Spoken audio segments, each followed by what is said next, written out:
உலக தமிழர்களுக்கு எனது அன்பான வணக்கம். எல்லாரும் எப்படி இருக்கீங்க? நல்லா இருக்கீங்களா?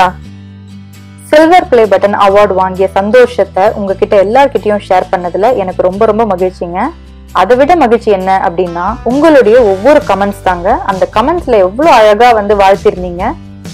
நம்ம சேனல்ல போடுற ஒவ்வொரு வீடியோக்கும் அழகழகான கமெண்ட்ஸ் வந்திருந்தாலும், அந்த பதிவுல நீங்க பதிவு செஞ்சிருந்த கருத்துக்கள் அனைத்துமே வேற லெவல் அப்படின்னு தாங்க சொல்லணும். உங்க எல்லாரையும் வாழ்த்தக்கூடிய வயசு இருக்கா அப்படின்னு எனக்கு தெரியாதுங்க.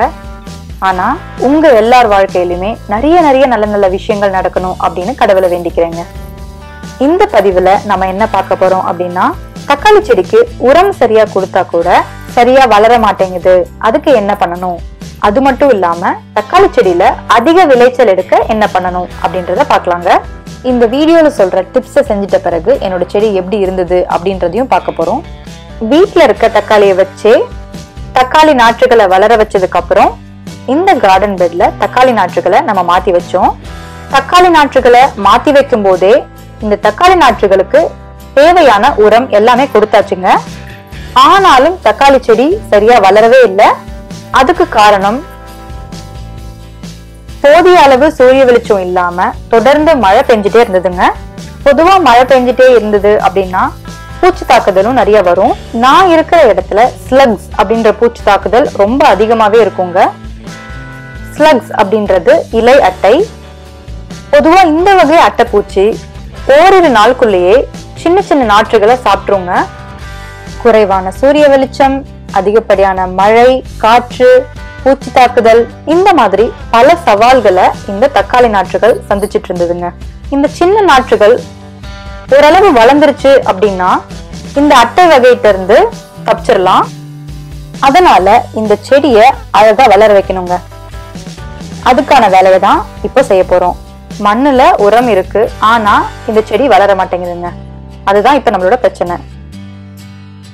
இது மாதிரியான சிக்கல்களை நீங்களும் சந்திக்கிறீங்க அப்படின்னா ஒரு முக்கியமான விஷயத்த நம்ம செஞ்சிட்டோம் அப்படின்னா இந்த மாதிரியான சிக்கல்கள்ல இருந்து நம்மளோட செடிகளை காப்பாத்திடலாங்க.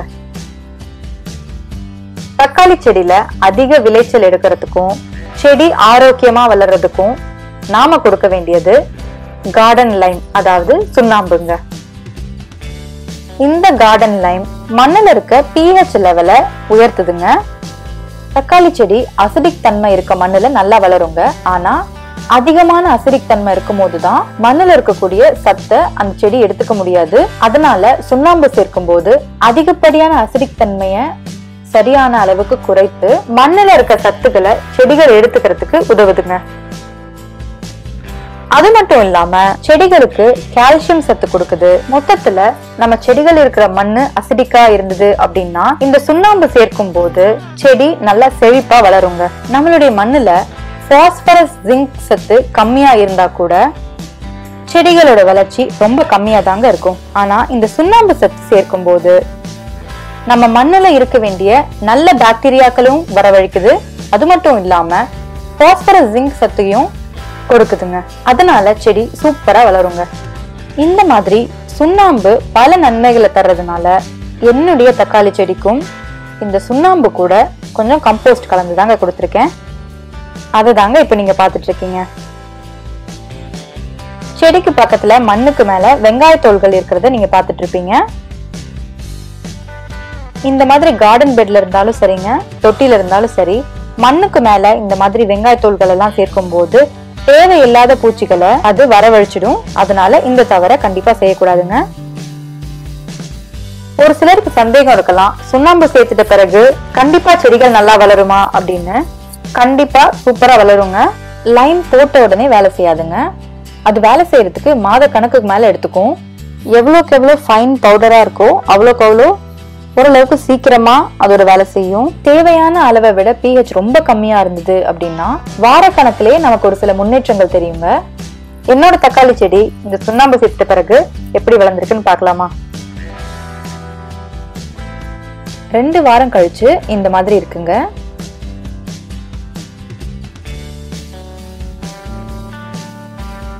ரொம்பவும் டல்லா இருந்த தக்காளி செடி எவ்வளவு சூப்பரா வளர்ந்துருக்குன்னு பாருங்க.